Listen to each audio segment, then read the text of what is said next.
What is up, my beautiful boys and girls? Now welcome back to another video.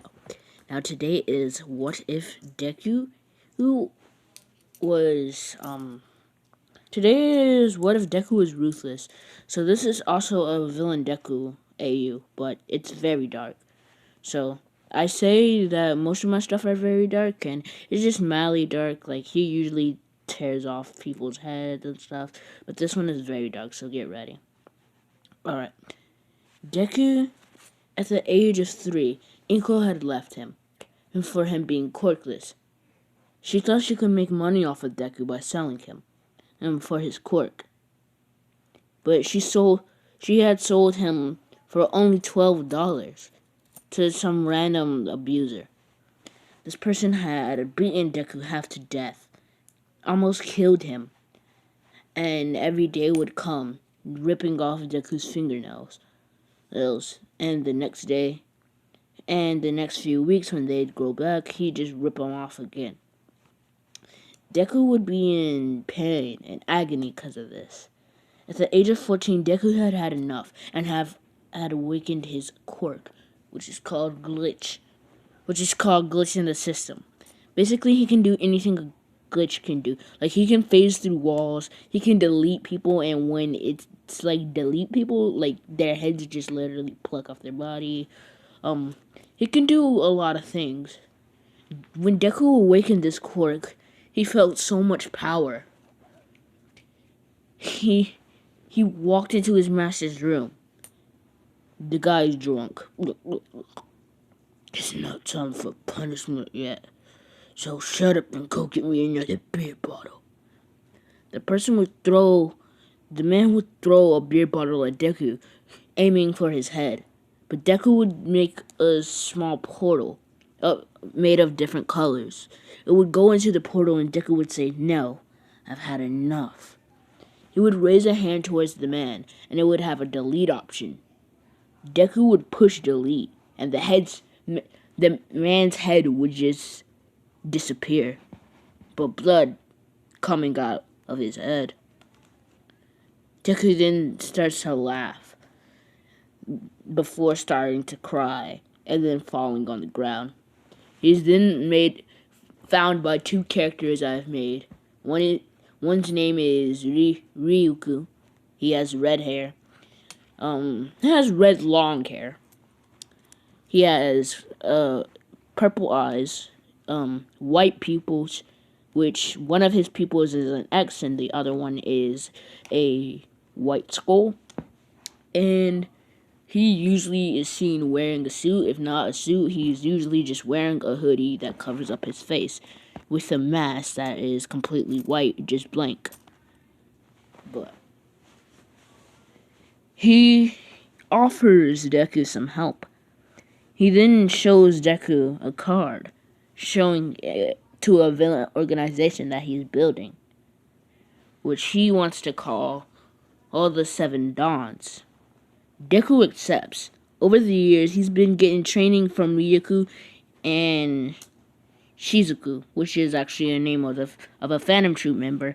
But this Shizuku has light blue hair that goes all the way down to her feet, which usually gets in the way.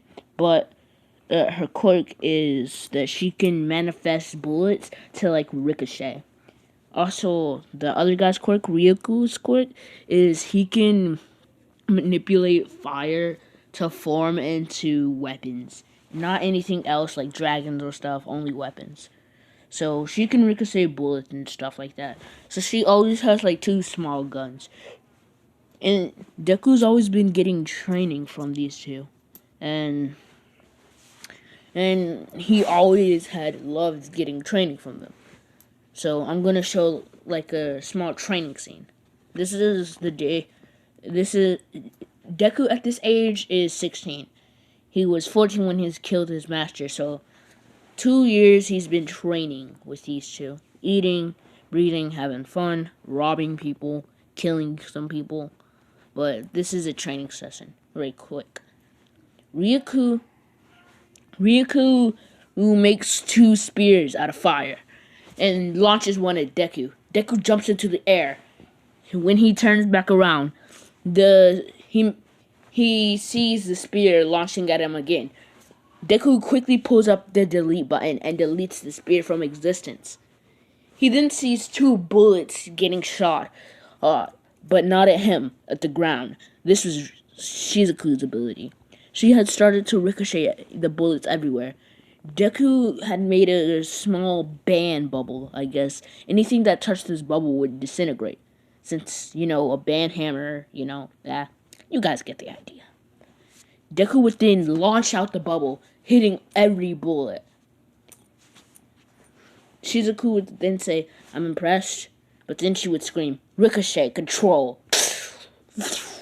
She would shoot out 4 bullets out of one gun and 4 bullets out of the other. All these bullets ricocheted, but this time she had control of where they would ricochet. Like, they could be super close to the ground, but she could stop it and she could turn it with the same force that it had at the first launch and with a combined launch. So if you guys have ever watched Fire Force, she's kind of like what's the lieutenant's name? I don't remember. Hinua. There you go. But her ability's kind of like Hinua, Lieutenant Hinua. If you guys haven't watched Fire Force, I recommend it to you guys because it is it's a super good anime. I wasn't gonna say one of the best because but because some people might get mad at me, but I think it's super good. Deku ends the training by by getting hit by 2 bullets, one in his right leg and the other in his left arm. Deku would fall to the ground, and Ryuko would say, "Enough, Shizuku. I told you to go easy." She would then say, "That's my weakest ability." Deku needs a little bit more training, but in terms of fighting an actual pro, he'd probably do halfway good.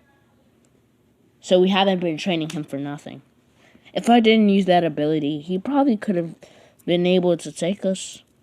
Ryuko would then say, "Deku, we'll pick up this training tomorrow. Go to Izuna, get healed up, bandaged up, and we'll eat, maybe rob a few places, kill a few people, and then we'll go to sleep." Deku then says, "Okay." He then walks over to the office of Izuna, mad scientist, which is a girl, and she has green hair and pigtails. She always is seen wearing a lab coat, and one of her eyes is covered by a tipped hat in like the form of a captain hat. Her quirk is something. She actually doesn't have a quirk, but she does have an interesting ability, which isn't tied to a quirk or anything. For some reason, anytime she specifically bandages up somebody, they're usually healed in about a good 30 minutes. It's not a quirk, but it's something this world likes to call a temporary quirk. Izuna would heal up Deku, and she has like that Toga crazy vibe, but that Orochimaru science vibe. She's like, "You sure you don't want to give me your body for science?" And Deku's just like, "What? No, Izuna. I've told you this over and over again." And then she's like, "But you're no fun." Deku would lay down, thinking what his life is now. 3-year-old, he would then think back to 3-year-old Deku being sold off just for $12. He would then vow to find Inko and kill her. Also, Bakugo did bully Deku when he was 3, but Deku has faint memories of Bakugo. So this is the day of the UA attack, but instead of the LOV, it's Deku's group of evil people. The LOV will still be a thing in this though, but they're upcoming. They haven't gotten all their members yet. Deku would put on a black hoodie, and he would just have a simple face mask on. They would then attack. He would then bump into Bakugo. Before the attack even happened, he bumped into Bakugo. Bakugo turned around to say, "Watch where you're going, you but then he would turn around to see nobody there. Deku had obviously teleported or quickly ran. Deku then started to teleport people with his quirk to different zones. He would then say, Ryaku, you think you're strong enough to take on the teacher? Ryaku says, are you forgetting who I am?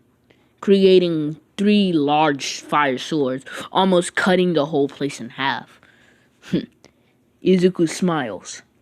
Izuku then says, I'm going one-on-one with that yellow-haired kid. I feel like I know him from somewhere, and he's gonna give me the information that I want. Deku and Bakugo would then start to fight.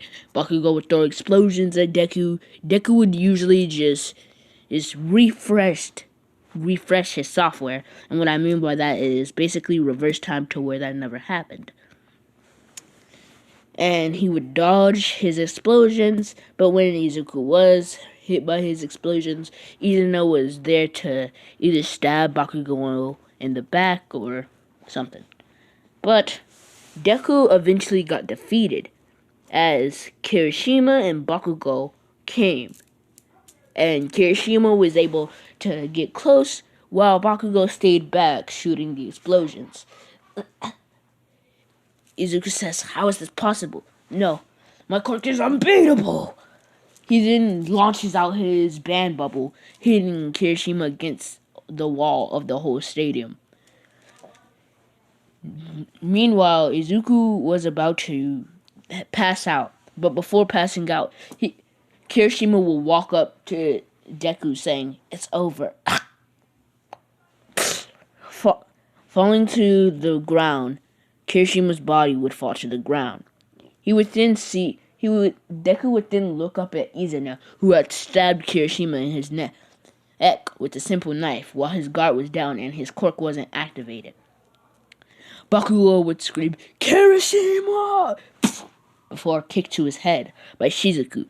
Shizuku would then say, Izuku, are you alright?